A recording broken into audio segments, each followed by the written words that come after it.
You are now listening to the Vegan Stuff podcast with Caavakushi.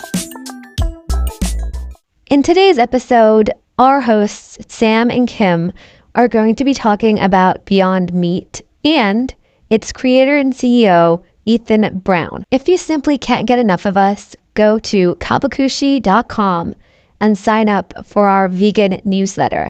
And we also have some good news. We will be releasing our first ever cookbook pretty soon, so stay tuned.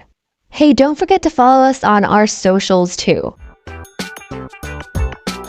All right, so today we are diving deep into Beyond Meat, and we're going way beyond just the plant-based burger craze and like really getting into it. Yeah. We've got a ton of interviews with the CEO, Ethan Brown himself, plus some analysis, to really figure out how this company wants to change like everything. Yeah. From the get-go, what struck me was how Brown positions Beyond Meat not just as a company, but like a mission.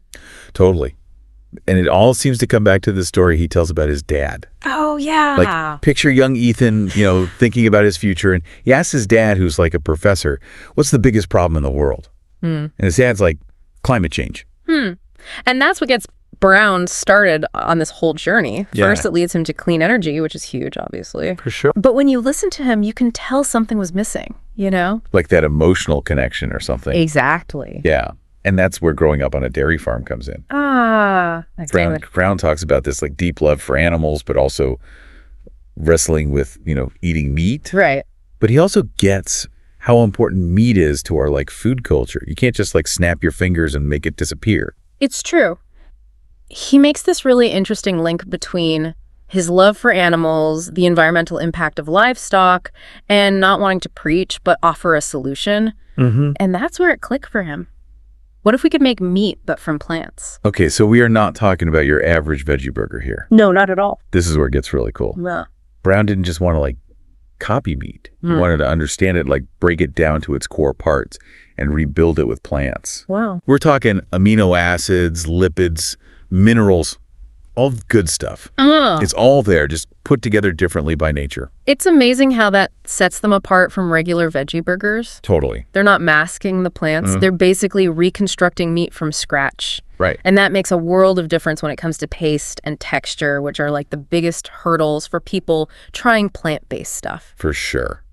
For sure. And Brown's really upfront about how he talks about this whole thing. Yeah, he calls traditional meat production just another process. Like it's just one way of doing things. Which is such a smart angle. Because he's getting ahead of those ultra-processed criticisms that get thrown at plant-based stuff. Right. He's saying, look, both involve processing. Yeah. It's a choice between two systems. And that leads right into those 4 horsemen he talks about. Right. He's not just trying to make a better burger. He's linking this to like massive global problems. Totally. Human health, climate change, running out of resources like land and water, and obviously animal welfare. Yeah, all tied to how we get our protein. Yeah, exactly. And that's where his business sense really kicks in. I see. Because he's talking to way more people than just vegans or vegetarians. He's talking about values. Everyone cares about like health, the environment, ethical stuff. Even investors at Goldman Sachs were like, wow, when they heard the numbers. Those numbers are incredible. 99% less water, 93% less land compared to beef. Mind-blowing, right? Suddenly, it's not just about feeling good, it's about resources and profits, and that gets everyone's attention. And he's not all talk either. This guy is intense about making this happen. He calls his research lab the Manhattan Beach Project. Wow.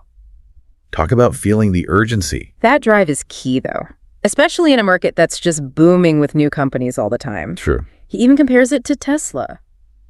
Interesting. It's not just the tech, it's constantly getting better, making you want it, not just settle for it. Makes sense. And it's working. Look at McDonald's, KFC, Subway.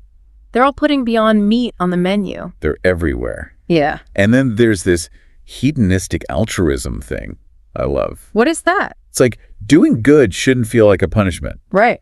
You can make choices that feel good and do your good for the world. It's brilliant. He's making it desirable to make good choices. Totally. And then bringing in athletes like NBA players. Yeah. Even LeBron James's trainers on board. Wait, really? LeBron's trainer is plant-based. Yeah.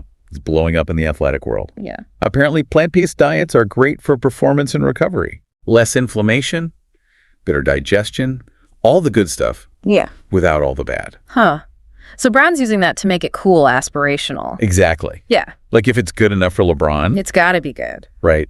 But it hasn't been all sunshine and roses. What do you mean?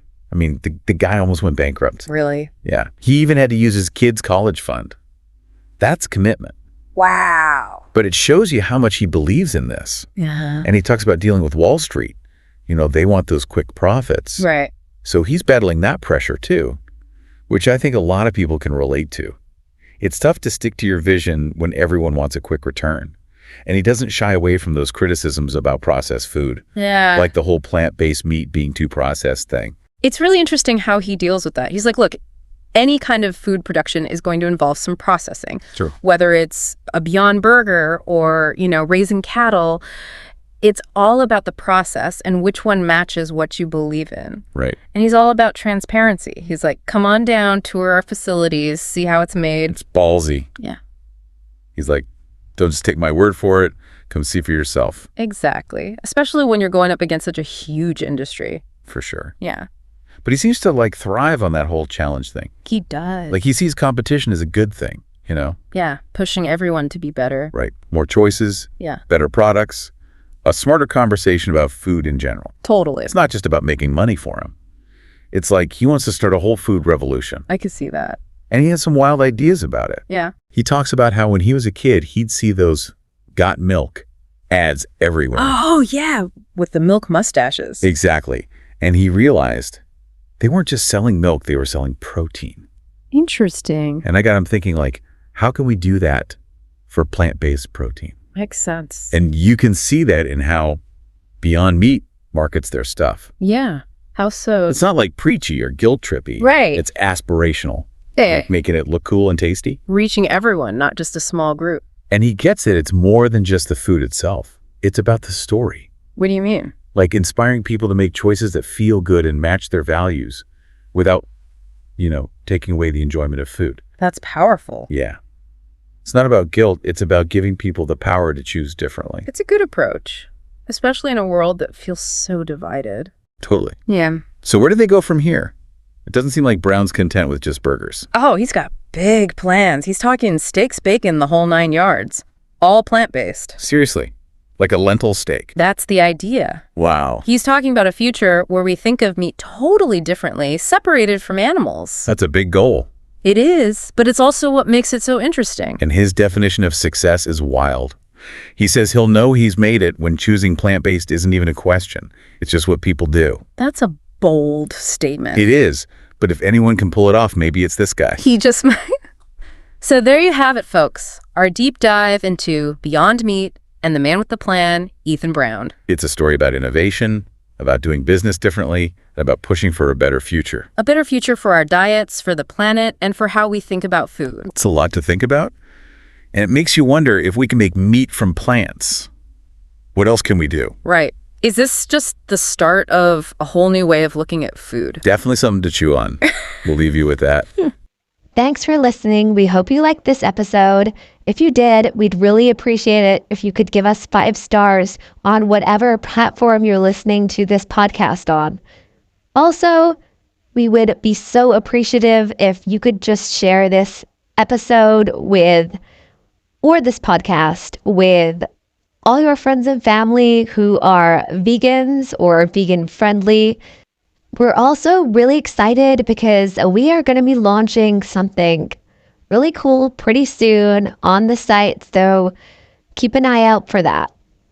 And we will see you really soon with a new episode.